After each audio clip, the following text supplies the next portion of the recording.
Dear students, आप सभी का इस एजुकेशनल यूट्यूब चैनल पर हार्दिक स्वागत है। प्रिय विद्यार्थियों, आज हम शुंग वंश की उपलब्धियां और शुंग वंश के संस्थापक पुष्यमित्र शुंग की उपलब्धियां के बारे में चर्चा करेंगे। मौर्य काल के बाद में जो काल प्रारंभ होता है उसे मौर्योत्तर काल कहते हैं। मौर्योत्तर काल में शुंग वंश, सातवाहन वंश और कुषाण वंश हुए हैं। इनमें शुंग वंश की स्थापना पुष्यमित्र शुंग ने की थी। अंतिम मौर्य शासक वृहद्रथ की हत्या करके ये ब्राह्मण सेनापति पुष्यमित्र शुंग ने शुंग वंश की स्थापना की।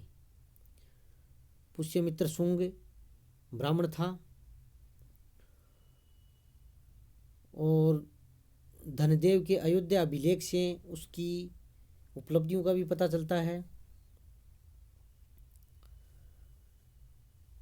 तो सर्वप्रथम उसने अपने शासनकाल में विदर्भ का युद्ध लड़ा था।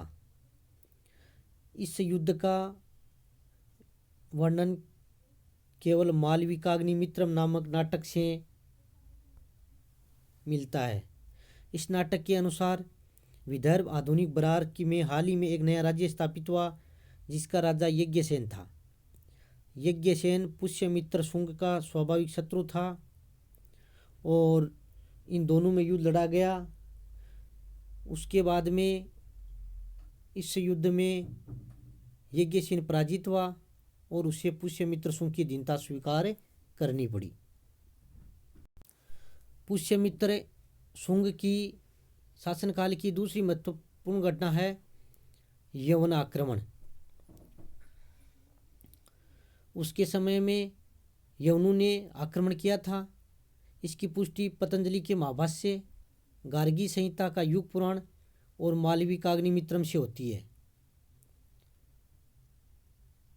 कि यवनों ने अयोध्या पर आक्रमण किया था और यवनों ने माध्यमिका पर आक्रमण किया था, यानी चित्तौड़ पर आक्रमण किया था।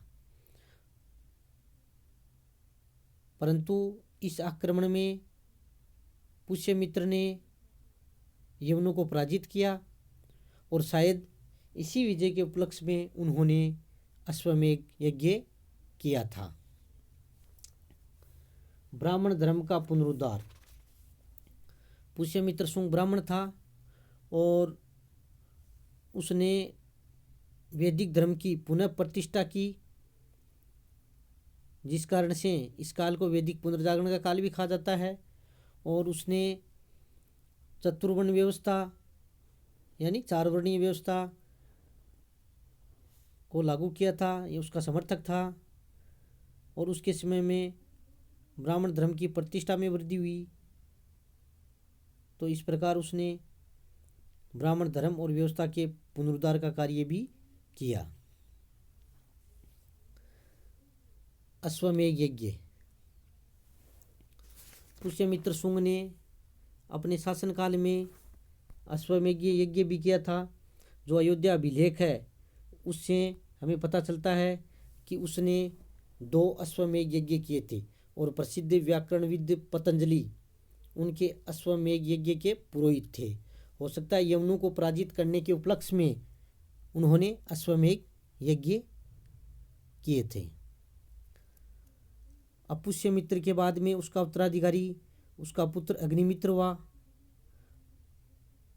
और पुष्यमित्र के शासनकाल में वह विदिशा का उपराजा भी था। पुराणों के अनुसार शुंग वंश के निम्न 10 राजाओं, निम्न यानी 10 जो राजा हैं, उन्होंने 112 वर्ष तक शासन किया था टोटल। हालांकि महत्वपूर्ण शासक ये पुष्यमित्र शुंग ही था। पुष्यमित्र, अग्निमित्र, वसुज्येष्ठ, वसुमित्र, आंद्रक, पुलिंडक, घोष, वज्रमित्र, भाग और देवभूत। लेकिन महत्वपूर्ण शासक ये पुष्यमित्र शुंग ही हुआ है और शुंग वंश की उपलब्धियां ही इसकी उपलब्धियों का लगभग पर्याय मानी जाती हैं। शुंग वंश की राजधानी पाटलिपुत्र थी और शुंग काल में विदिशा का भी जो स्थान है उसका भी राजनीतिक एवं सांस्कृतिक महत्व बढ़ा था। वो शुंग साम्राज्य के पश्चिमी प्रदेश की राजधानी थी। शुंग वंश का कला एवं साहित्य में योगदान। इस काल में संस्कृत भाषा का पुनरुत्थान हुआ। पतंजलि ने पाणिनि की अष्टाध्यायी पर महाभाष्य लिखा। आपको ध्यान में रखना है कि महाभाष्य जो ग्रंथ है वो किसका है? पतंजलि का है। मनुस्मृति के वर्तमान स्वरूप की रचना भी इस काल में हुई और शुंग काल में ही स्तूपों के निर्माण में पाषाण का प्रयोग होने लगा, यानी स्तूपों के निर्माण में पत्थर का प्रयोग शुरू हुआ। इस काल में ही भरहुत व बोध गया के स्तूप व तोरण द्वारों का निर्माण पत्थर से शुंग काल में हुआ, यानी पत्थर से इस काल में इनको परिवर्तित किया गया।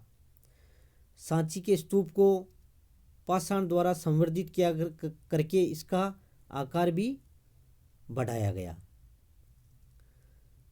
इस प्रकार शुंग काल का भी भारतीय इतिहास में महत्वपूर्ण स्थान है। कला एवं साहित्य की उन्नति के कारण इस काल का अपना महत्व है। शुंग वंश के अंतिम शासक देवभूति की हत्या कर उसके प्रधानमंत्री वासुदेव ने 75 ईसा पूर्व में कण्व वंश की नींव रखी। प्यारे विद्यार्थियों, इस वीडियो को सुनते समय आप नोटबुक और पेन भी साथ में रखा करो। जो महत्वपूर्ण बिंदु उसको भी नोट किया करो और जो होम असाइनमेंट के लिए जो क्वेश्चन आपको दिए जा रहे हैं उनको भी पर्सनल व्हाट्सएप नंबर पे सेंड किया करो। इसी के साथ साथ बहुत बहुत धन्यवाद।